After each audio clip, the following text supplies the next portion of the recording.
Continuando con la actividad académica, entonces estaremos hablando acerca de la enfermedad de Crohn.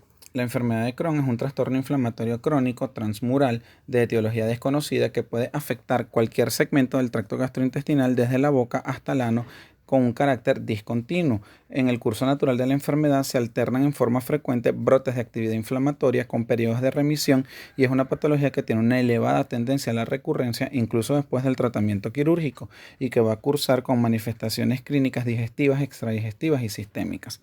La clasificación de igual forma es en base a la clasificación de Montreal, sin embargo en este caso se clasifica en base a tres características: la edad de inicio, a la cual se le designa la letra A. Tenemos entonces A1 cuando la patología inicia antes de los 16 años, A2 cuando es entre los 17 y los 40 años y A3 cuando es mayor de 40 años. La localización a la cual se le designa la letra L.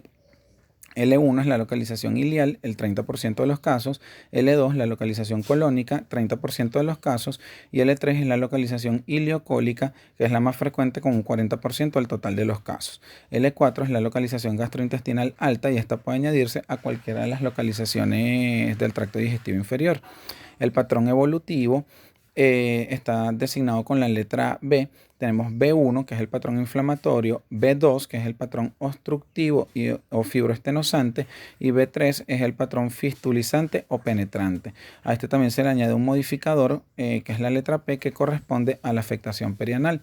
Hay que tratar de tener en consideración que el patrón evolutivo de la enfermedad de Crohn no es estable y este va a ir progresando en el tiempo, por lo que existe una alta probabilidad de que un paciente con patrón inflamatorio evolucione hacia un patrón estenosante o fistulizante. En cuanto a la clínica de la enfermedad, tenemos que las manifestaciones suelen ser heterogéneas, de aparición insidiosa, y van a depender de la localización de la enfermedad, del comportamiento o patrón evolutivo y de la severidad del cuadro clínico.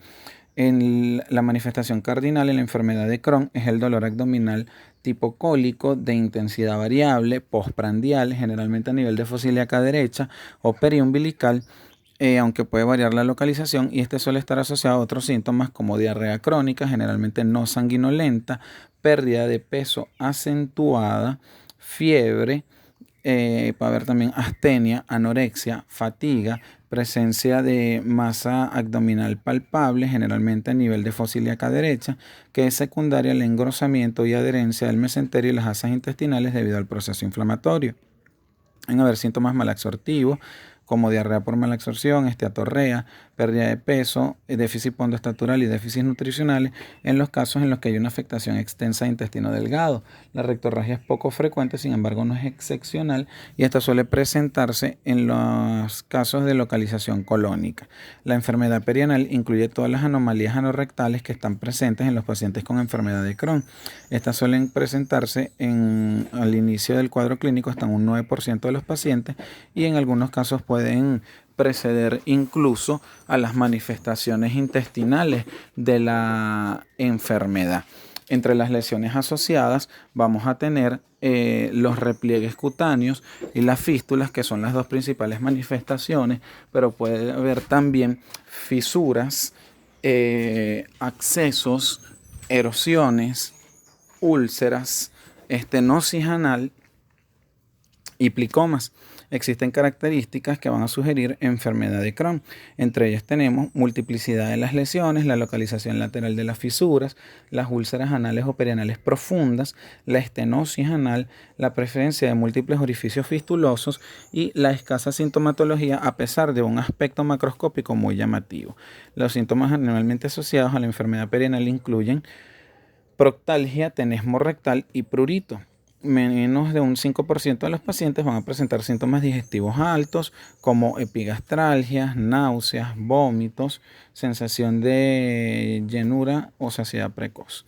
En cuanto a las manifestaciones extradigestivas, suelen estar presentes hasta un 35% de los pacientes. ¿Ok? Tenemos entonces que las manifestaciones articulares suelen ser las predominantes, y esta se presenta en forma de artritis o artropatía periférica pauciforme en un 25% de los casos, que se caracteriza principalmente por dolor en grandes articulaciones como muñecas, tobillos y rodillas. Y puede haber también espondilitis anquilosante en un 2 a 6% de los casos. Tenemos la falla del crecimiento y el retraso puberal, el cual se observa hasta en un 30% de los pacientes. Tenemos manifestaciones hepáticas, donde va a haber presencia de hepatitis. Sí, presencia de hepatitis, de colangitis esclerosante, que realmente es menos frecuente que en los casos de rectocolitis ulcerativa. Hay manifestaciones oculares como las ulceraciones conjuntivales, epiescleritis y uveitis, que puede generar ceguera. Manifestaciones mucocutáneas donde la predominante es la estomatitis aftosa, hasta un 15% de los pacientes. Con menor proporción observamos eritema nodoso y el hipoderma gangrenoso. Las manifestaciones urológicas incluyen la nefrolitiasis, hiperoxaluria y la ureterohidronefrosis, y de igual forma a la rectocolitis. Estos pacientes tienen un elevado riesgo de enfermedad tromboembólica y de vasculitis. En cuanto a las complicaciones, tenemos que pueden ser múltiples. Entre ellas tenemos perforación de la pared intestinal, que realmente es la complicación de mayor severidad, es la complicación de mayor severidad y está asociado a un alto índice de mortalidad. Esta es secundaria al proceso inflamatorio transmural, que va a conllevar a una ulceración progresiva de la pared hasta que ocasiona la perforación de la misma. La estenosis intestinal o anal puede ser secundaria a varios mecanismos. Esta puede ser causada por inflamación y edema de la mucosa debido a la actividad inflamatoria, por fibrosis debido a la reparación cicatrizal repetitiva, o puede ser por compresión extrínseca de un asa intestinal debido a una masa inflamatoria o un acceso. La estenosis es más frecuente a nivel ilial y generalmente se manifiesta con dolor y distensión de aparición postprandial, que mejora con la expulsión de flatos o a veces con un episodio de diarrea explosiva. Las fístulas también son parte de las complicaciones más frecuentes de la enfermedad de Crohn, y estas se forman a partir de una fisura penetrante. Estas se localizan principalmente en la región perianal, siendo las más frecuentes las supra e interesfinterianas, las anorrectales, las anovaginales, rectovaginales, rectoureterales, enteroentéricas, enterocólicas y colovesicales. Estas se caracterizan por ser úlceras crónicas, indoloras, y porque cuentan con varios orificios fistulosos. Los accesos también son parte de estas complicaciones. Se forman realmente porque hay sobrecrecimiento o translocación bacteriana en un orificio fistuloso con producción y acumulación de material purulento. Pueden haber accesos tanto a nivel intraabdominal como a nivel perianal. Luego tenemos osteoporosis y falla de crecimiento. Los fenómenos malabsortivos, que son productos de la actividad inflamatoria a nivel del intestino delgado, pueden conllevar a hipocalcemia crónica debido a déficit en la absorción de calcio, que aparte se van a ver potenciados por el uso crónico de esteroides. Esto trae como consecuencia osteoporosis y alteración del crecimiento y la osificación de los huesos, pudiendo afectar la talla final del individuo y aumentar el riesgo de fractura. Amiloidosis renal es una complicación muy poco frecuente y de difícil manejo. Y por último tenemos el cáncer colorectal, el cual es secundario al igual en la rectocolitis, los cambios inflamatorios crónicos a nivel de la mucosa. Sin embargo, es menos frecuente y también está asociado al tiempo de evolución, finalmente en pacientes con más de 8 a 10 años de diagnóstico. Es importante también conocer el grado de actividad por las implicaciones terapéuticas asociadas. Entonces, el más utilizado en los ensayos clínicos es el índice de actividad de la enfermedad de Crohn, llamado por sus siglas índice CDAI, el cual incluye 8 variables, de las cuales son 7 variables clínicas y una paraclínica, las cuales incluyen el número de deposiciones al día, la presencia de dolor abdominal, estado general, presencia de síntomas extradigestivos, uso de antidiarreicos, presencia de masa abdominal, pérdida de peso y el hematocrito. Tenemos entonces que se considera actividad inflamatoria cuando los pacientes tienen un CDAI mayor a 220 y remisión cuando está por debajo de 150 o hay un descenso de más de 100 puntos sobre su valor basal. Sin embargo, este es un índice que es bastante complejo y difícil de aplicar en la práctica clínica diaria, por lo que la Organización Europea de Crohn y Colitis simplificó este índice para hacerlo más aplicable a la práctica clínica, y los divide entonces en un brote leve cuando el paciente tolera la alimentación oral y no presenta signos de deshidratación, fiebre, dolor abdominal, masa abdominal palpable, ni síntomas de obstrucción y la pérdida de peso es menor del 10% y equivale a un CDAI entre 150 y 220. El brote moderado es aquel en donde hay dolor a la palpación abdominal, febrícula, anemia y una pérdida de peso mayor al 10% y equivale a un CDAI entre 220 y 450. Y el brote grave en donde el paciente merita hospitalización se caracteriza por caquexia, fiebres, dolor abdominal, vómitos, obstrucción intestinal, peritonismo o accesos intraabdominales y equivale a un CDAI mayor a 450. Otra de las escalas utilizadas para determinar el grado de actividad está la escala de Harvey-Bradshaw, que realmente es mucho más sencilla y fácil de aplicar, y esta evalúa 5 variables que son el estado general, dolor abdominal, número de evacuaciones al día, presencia de masa abdominal o de complicaciones, considerándose que el paciente está en remisión cuando tiene por debajo de 4 puntos y en actividad inflamatoria cuando hay 5 o más puntos. ¿Ok? Luego tenemos el diagnóstico. En el último consenso de la Organización Europea y Panamericana de Crohn y colitis, se estableció, como ya mencionamos, que el diagnóstico de la enfermedad de Crohn va a depender de una combinación de datos clínicos, de laboratorio, endoscópicos, imagenológicos, histológicos, incluso los hallazgos de la pieza quirúrgica. Ambas organizaciones establecen que tras la sospecha clínica de la enfermedad de Crohn, la ileocolonoscopia con toma de biopsia es la técnica de elección para establecer el diagnóstico y conocer la extensión de la enfermedad, aparte que nos permite obtener muestra para la confirmación histológica de la misma. El protocolo de muestreo en la enfermedad de Crohn consiste en tomar al menos 2 biopsias de 5 segmentos intestinales, que incluyen recto, colon descendente, colon transverso, colon ascendente e ilion. La enfermedad de Crohn se caracteriza porque hay por el carácter discontinuo o parcheado de las lesiones con áreas interlesionales de mucosa sana.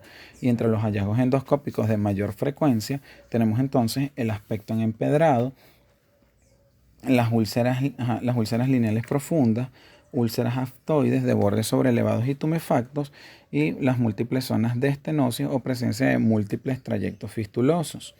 Independientemente del resultado de la ileocolonoscopia, es necesario realizar el estudio completo del intestino delgado y las organizaciones de Crohn y colitis recomiendan realizarla mediante enteroresonancia o enterotomografía, cápsula endoscópica o enteroscopia, pues tiene mayor sensibilidad diagnóstica. El uso del tránsito varitado y el enema opaco realmente han sido sustituidos por estas técnicas y solamente se utilizan en aquellos centros en donde no tienen otras técnicas diagnósticas. Si el paciente presenta síntomas altos, se debe realizar en forma obligatoria la gastroscopia, en la cual se van a tomar biopsias de la mucosa gástrica y duodenal, independientemente de que la mucosa tenga un aspecto sano. En la gastroscopia, en el 30% de los casos, observamos lesiones a nivel de esófago, estómago y duodeno que incluso suelen ser asintomáticas. En la presente diapositiva observamos entonces 4 imágenes endoscópicas. Las 2 imágenes superiores, que son las imágenes A y B, corresponden a úlceras lineales profundas y hay un aspecto empedrado que se observa más demarcado en la imagen A. La imagen C corresponde realmente a una úlcera aftoide o aftosa y en la imagen D observamos que hay cambios inflamatorios con presencia de una estenosis luminal. Tenemos también el score endoscópico simple para la enfermedad de Crohn, que evalúa 4 variables. Tenemos el tamaño de las úlceras, tenemos entonces que otorga un punto si las úlceras son menores de 0,5 centímetros, 2 puntos si están entre 0,5 y 2 centímetros y 3 puntos si son mayores de 2 centímetros. La superficie ulcerada, si es menos del 10% es un punto, si es entre 10 y 30% son 2 puntos y si es más de 30% son 3 puntos. El porcentaje de superficie afectada, si es menos del 50%, un punto, entre 50 y 75, 2 puntos, y si es más de 75, 3 puntos. Y la presencia de estenosis. Si hay una sola estenosis pero es franqueable, un punto. Si hay más de una y son franqueables, 2 puntos, pero si hay estenosis infranqueables, 3 puntos. Y entonces va a establecer un puntaje final, teniendo en cuenta que el paciente está en remisión, lo tiene entre 0 y 2 puntos, inflamación leve cuando está entre 3 y 6 puntos, inflamación moderada cuando está entre 7 y 16 puntos e inflamación severa o grave cuando hay mayor de 16 puntos. ¿Okay? En cuanto a los estudios del intestino delgado, tenemos entonces los siguientes métodos. La enteroresonancia o enterotomografía van a evaluar la presencia de lesiones y la extensión de las mismas, aparte que permiten evaluar el grado de actividad inflamatoria, La resonancia tiene una ventaja sobre la tomografía, es que es una técnica no irradiante. Tenemos que los hallazgos van a depender de acuerdo al fenotipo. Entonces, en los inflamatorios observamos que hay un engrosamiento de la pared intestinal mayor a 3 milímetros con edema de la mucosa y hay realce de la mucosa con el paso del contraste endovenoso. En la estenosante observamos múltiples zonas de estenosis a lo largo del tránsito intestinal y colónico, y en la fistulizante podemos observar múltiples trayectos fistulosos o presencia de fisuras a nivel de la mucosa. La enteroresonancia es de gran utilidad para evaluar la enfermedad perianal. Respecto a la cápsula endoscópica, la eco plantea que está indicada cuando existe una alta sospecha clínica de enfermedad de Crohn con ileocolonoscopia negativa, y en los casos en los que haya una enfermedad de Crohn ya conocida, la cápsula nos va a permitir para valorar la distribución y la extensión de la enfermedad y la respuesta al tratamiento.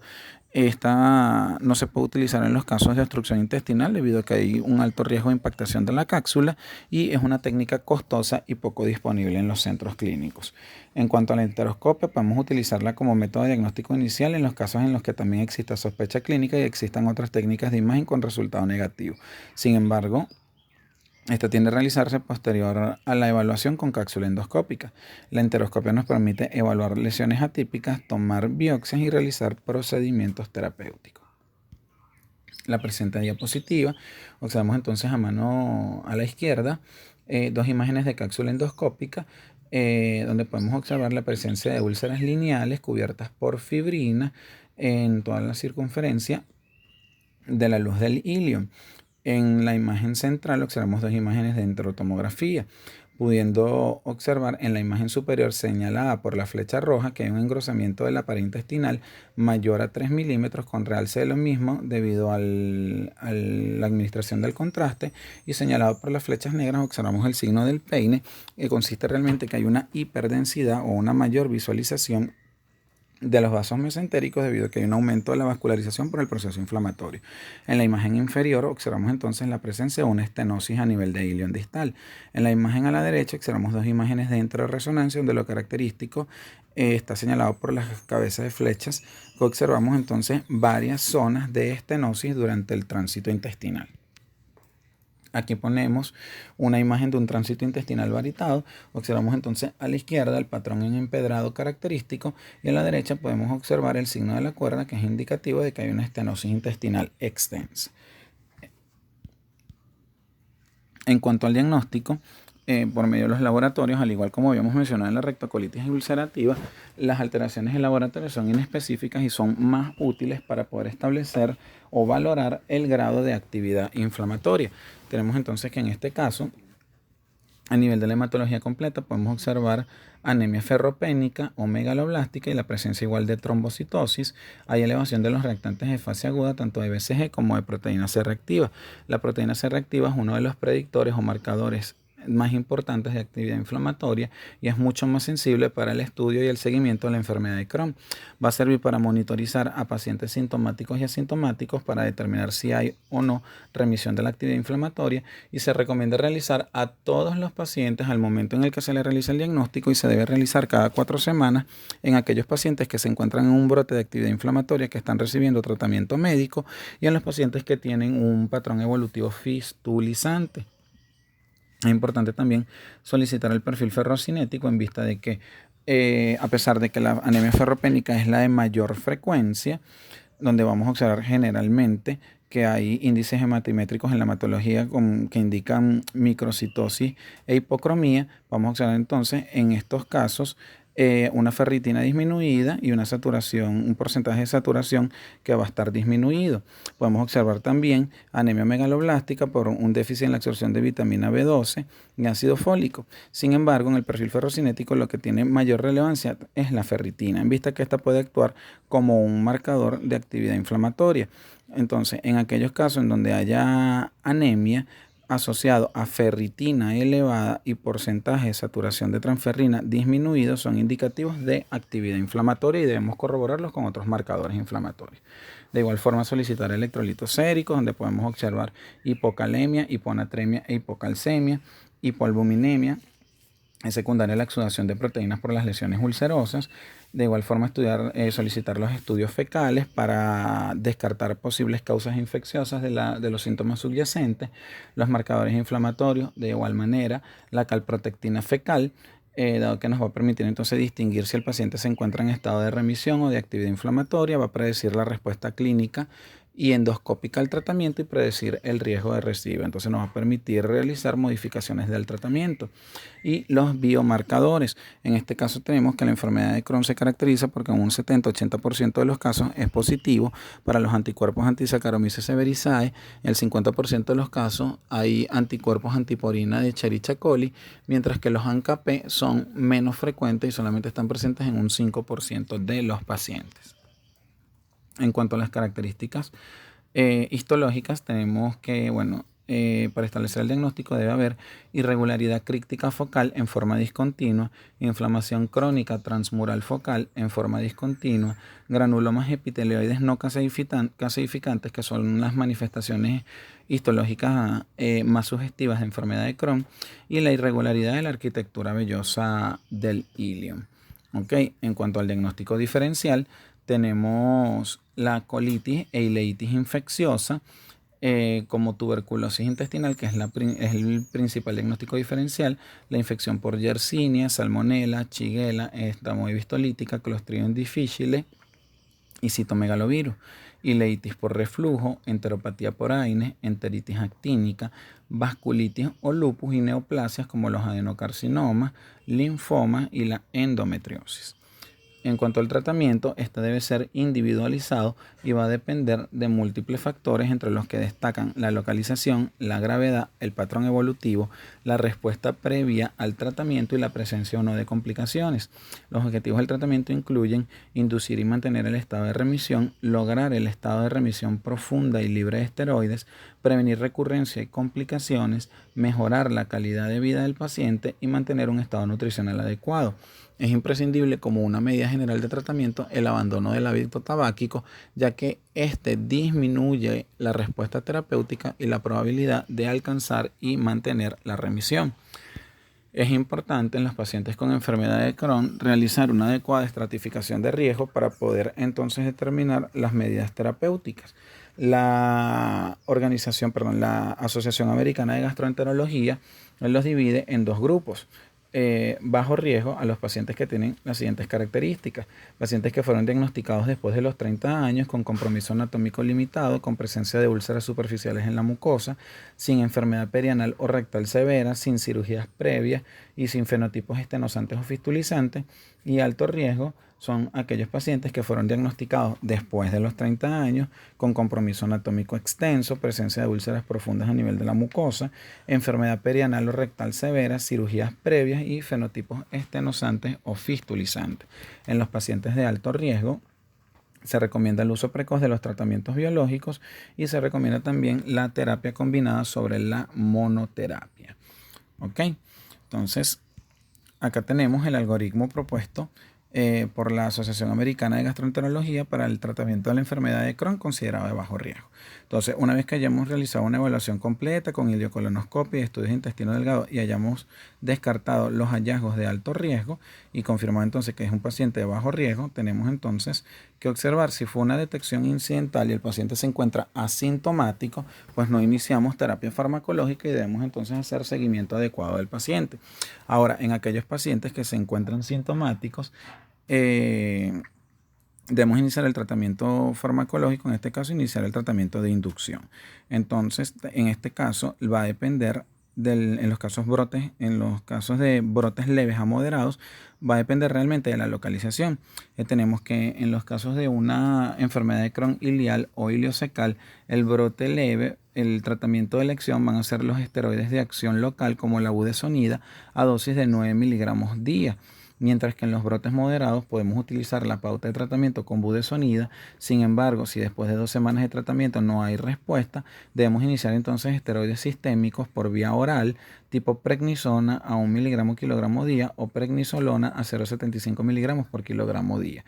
En general, esta dosis de inducción se va a mantener hasta lograr la remisión clínica y endoscópica, y posteriormente iniciamos el descenso progresivo de la dosis a un ritmo de 5 a 10 miligramos hasta poder alcanzar una dosis de 20 miligramos día y posteriormente de 2.5 a 5 miligramos semanales hasta lograr la retirada del fármaco. En el caso de la enfermedad de Crohn de localización colónica, en los casos leves, podemos utilizar aminosalicilatos como sulfasalacina o mesalacina en dosis mayor de 3 gramos día.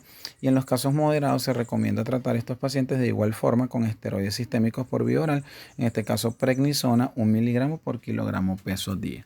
Aproximadamente el 70% de los pacientes con brotes leves a moderados responden al tratamiento con esteroides. Sin embargo, como ocurre también en la rectocolitis ulcerativa, se pueden presentar estados de córtico-refractariedad y córticodependencia, y ambas situaciones son indicación de tratamiento combinado de esteroides con inmunomoduladores tiopurínicos o agentes biológicos como los anti-TNF.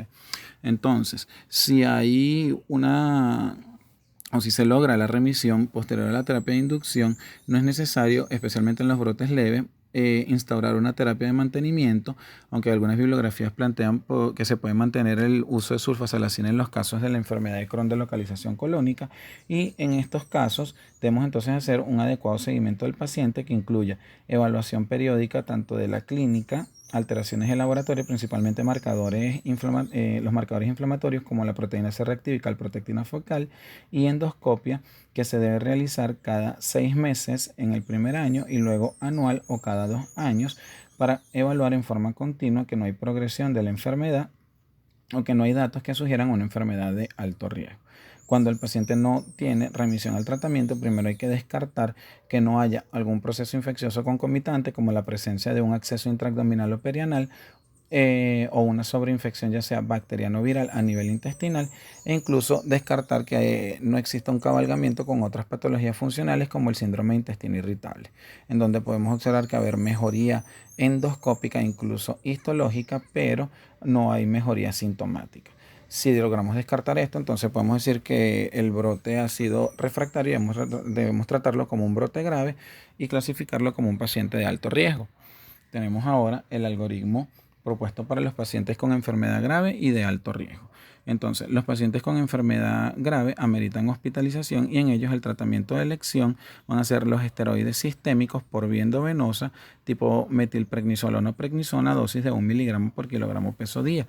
Y aquellos pacientes que cumplan características para ser considerados de alto riesgo, debemos entonces iniciar en forma precoz el tratamiento combinado con los anti-TNF o con los inmunomoduladores tiopurínicos. Solamente con los anti-TNF tipo infliximab y adalimumab. Ok, entonces en general los fármacos anti-TNF se deben tener en cuenta cuando no se logra alcanzar una remisión rápida con el uso de esteroides sistémicos a dosis plenas, o en los casos en los que no se logra mantener la remisión utilizando inmunomoduladores tiopurínicos o se desarrolla toxicidad a los mismos. Entonces, en este caso, la terapia con infliximab también va a ser a una dosis de 5 miligramos por kilogramo en una dosis basal, luego a las 2 y a las 6 semanas, para posteriormente iniciar el tratamiento de mantenimiento. Y en el caso de adalimumab, se administra por vía subcutánea en una dosis de inducción de 160 miligramos como dosis basal, 80 miligramos a las 2 semanas y luego 40 miligramos a las 4 semanas para luego iniciar el tratamiento de mantenimiento. En los casos en los que exista una mayor carga inflamatoria, una mayor severidad del cuadro clínico, enfermedad perianal o manifestaciones digestivas severas, se prefiere el uso de infliximab sobre adalimumab. Y en los casos en los que existan comorbilidades importantes o haya contraindicación por el uso de los anti-TNF, podemos utilizar el ustekinumab, el cual es un anticuerpo dirigido contra la interleuquina 2. Se utiliza una dosis de inducción que es dependiente del peso y varía entre 260 a 500 miligramos endovenoso, y luego el mantenimiento serán 80 miligramos por vía subcutánea cada 8 semanas. Luego tenemos entonces el tratamiento de mantenimiento. Hay que recordar que la historia natural de la enfermedad de Crohn tiene una tendencia universal hacia las recurrencias, por lo que es necesario iniciar un tratamiento de mantenimiento, siendo los fármacos de elección para el mismo los inmunomoduladores tiopurínicos como azatioprina y mercaptopurina. Okay, y estos no se deben utilizar realmente como tratamientos de inducción debido a que tienen un efecto farmacológico muy lento que puede tardar hasta 4 meses.